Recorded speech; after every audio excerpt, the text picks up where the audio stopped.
عوام صرف یہ نعرے سنتے ہیں کہ عمران خان کو رہا کریں.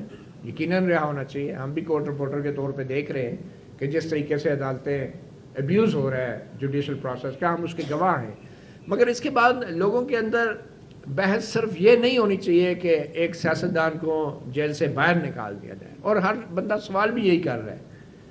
بحث یہ ہونی چاہیے کہ سویلین بالادستی کو کیسے یقینی بنائے گی کوئی بھی سیاسی جماعت, اور میرے خیال میں وہ اس بات سے سویلین بالادستی نہیں ہوگی کہ جیل سے پیغام آئے کہ ہم اسٹیبلشمنٹ سے مذاکرات کریں گے. آپ مذاکرات جو بھی کریں, لیکن کوئی ایسا ایکشن پلان تو دیں نا لوگوں کو جس کے اوپر لوگ سوچیں, بات کریں. مثال کے طور پہ سویلین بالادستی کیسے قائم ہوگی کہ اگر اب دوبارہ خان صاحب حکومت میں آ جاتے ہیں تو وہ کسی کو کیا گارنٹی ہے, کیا ایسی ایشورنس ہے کہ وہ واپس آ کے جو جمہوریت ہے اور سویلین بالادستی ہے اس کو بحال کریں گے. اس کے لیے میں 2-3 مثالیں دے دوں.